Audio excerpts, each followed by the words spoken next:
सहकारिता चुनाव में धांधली एवं अनियमितता को लेकर जिला कलेक्टर से की चर्चा। सहकारिता चुनाव निष्पक्ष कराए जाने को लेकर ज्ञापन सौंपा। भाजपा जिला अध्यक्ष लादू लाल तेली ने जिला कलेक्टर से मुलाकात कर जिले में चल रहे सहकारिता चुनाव में भारी धांधली और अनियमितताओं का आरोप लगाते हुए कहा कि चुनाव अधिकारी सत्ताधारी पार्टी के दबाव में भाजपा समर्थित लोगों के फॉर्म खारिज किए जा रहे हैं। जिले में सहकारिता के चुनाव हो रहे हैं और इस सहकारिता के चुनाव को लेकर भारतीय जनता पार्टी ने पहली बार जिस तरह से योजना पूर्वक तरीके से इन चुनावों के अंदर सहभागिता की है और चुनाव लड़ रहे हैं, लेकिन चुनाव में जिस तरह से सत्ता पक्ष के लोगों ने सत्ता के नशे में जिस तरह से दादागिरी और गुंडागिरी से भारतीय जनता पार्टी के समर्थक जो कार्यकर्ताओं ने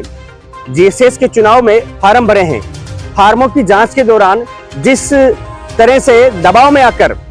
फार्म खारिज करवाए जा रहे हैं, बिना किसी आधार के बदले जा रहे हैं और जो मनमानी की जा रही है, इसको लेकर हमने जिला कलेक्टर महोदय से मुलाकात की है, उनसे ज्ञापन दिया है, उनसे मांग की है कि ये इस तरह से लोकतंत्र के अंदर और चुनाव के अंदर अधिकारियों को दबाव में लेकर गुंडागिरी, दादागिरी और सत्ता के बल पर पार्टी के जो पदाधिकारी हैं, कार्यकर्ता हैं, जो चुनाव में भाग ले रहे हैं, उनके फार्म निरस्त करना बहुत ही गैर कानूनी है। और इस तरह का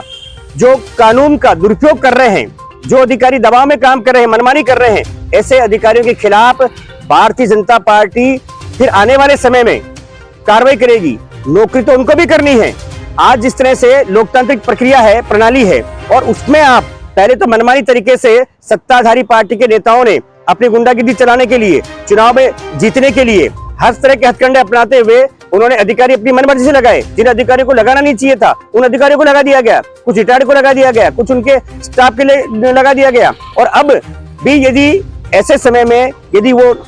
सही तरीके से काम नहीं करेंगे तो भारतीय जनता पार्टी इसका विरोध भी करेगी और न्यायालय की शरण लेगी। लेकिन उन अधिकारियों को मैं चेतावनी देना चाहता हूं कि आप सत्ता के दबाव में इस प्रकार से काम नहीं करें, क्योंकि आने वाला समय हमारा है। क्योंकि जिस तरह से आप गलत तरीके से काम कर रहे हो, ऐसा नहीं करना चाहिए, और ऐसा करोगे तो फिर भुगतने के लिए भी तैयार रहें।